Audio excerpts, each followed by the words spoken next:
Hey, today in our 1884 house we're going to be replacing our basement windows in brick. As you can see, these are pretty beat up, they're starting to decay, and there's a bit of a gap on the side here. This should help create a better seal, keep moisture out, and maybe even cut down on heating and cooling costs. So the first thing we need to do is get our replacement window, and we need to determine the size by measuring the rough opening from the brick on the sides and the bottom up to the wooden sill plate under the siding on the top here. You want to make sure you get something that's a little bit smaller in all dimensions. You can always fill the extra space, and it's a lot of work to remove extra material. So in our case, gone ahead and got this 31 by 13 replacement window from Home Depot for about 130 bucks.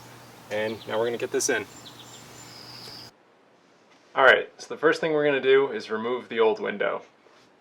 Now, my original plan for this was there's a series of nails here securing the window pane to the wooden frame around the perimeter. However, it being so old, as I tried to pull out some of the nails, the heads are popping right off.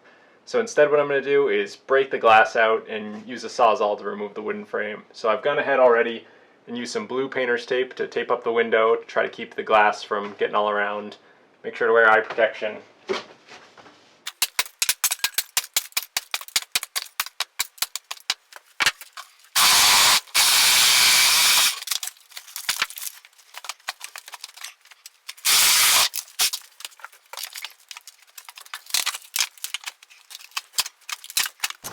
So despite what I said before, we were unable to find a small enough window for our space, so we're going to have to cut away some brick. Obviously you want to try to avoid this and get a window that has a little bit of an extra gap, so I'm going to mark this up and cut away with a angle grinder. I'm using a diamond disc that's specifically meant for brick, so if this is a step that you need to do, look for something like that. And I'm just going to cut away maybe an extra ½ an inch for insulation later. So I'm going to get going on that.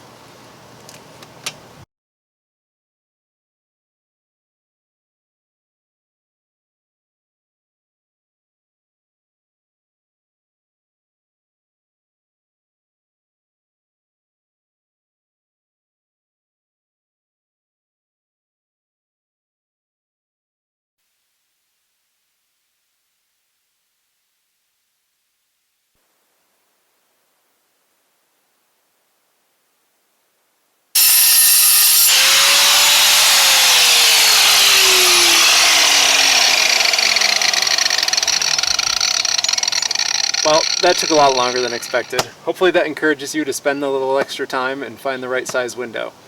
Let's see if we can fit this in.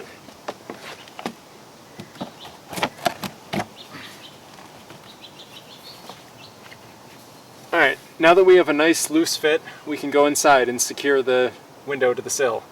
We don't have to worry about these rough edges here, that'll all get filled in later. Alright, now that we have the window loosely fitted, we're going to secure it up into the sill plate with 3 screws. I'm using outdoor deck screws. You just want to use something stainless or coated. So this is what's going to hold it in place. Some windows will have pre-drilled holes for that. This one I did not. I had to drill a couple holes up through. So yeah, now we're going to secure it to the sill plate.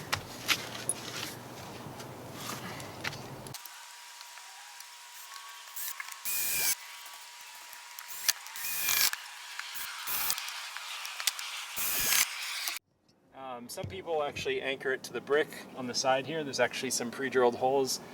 I'm not too worried about that. I think it's going to be more than secure enough once we fill this in with foam and brick mortar.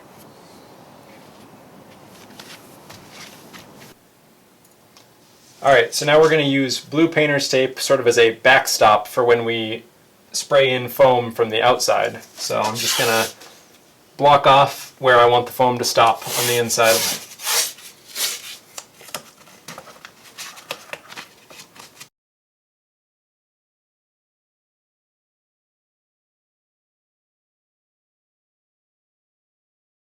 Alright, so the first step to finish these off and insulate the windows is to use spray foam. I got this Loctite window and door foam. I actually don't know how different it is than the regular stuff, but they make it special for windows and it's a little bit more expensive. So we put the tape backstop in there and we're just going to start filling it up. You only want to fill it about halfway up and then it'll expand to fill the rest.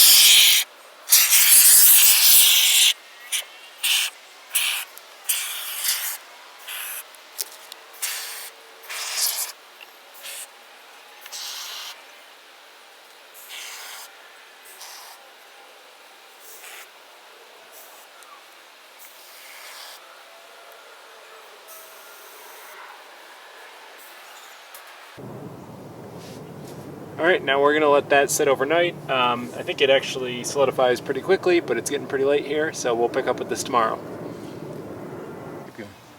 Now that the foam is set, we just have to cut away the excess, making sure to cut a little in so there's space for the brick mortar.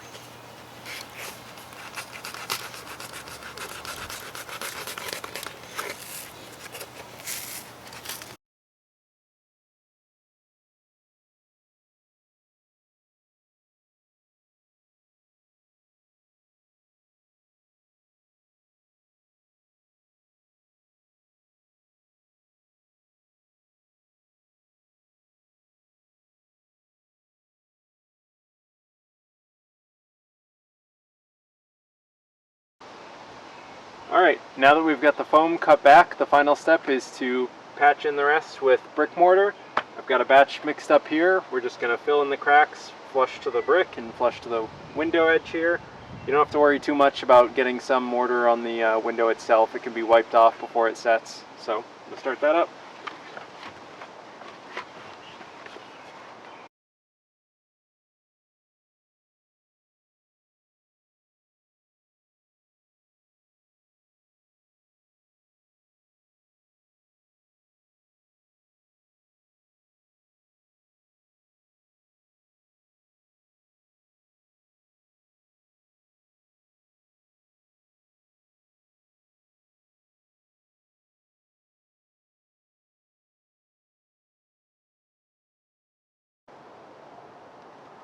And now with the mortar all smoothed out and the window cleaned up, the last step is to keep the mortar dry for the next hour, just a little spritzer bottle.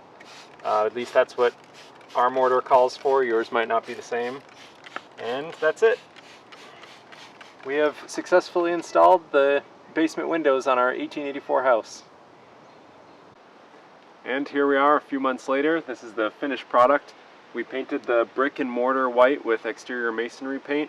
We laid some fresh sod, and the front of our house is looking a lot better. There's more to come on our 1884 house.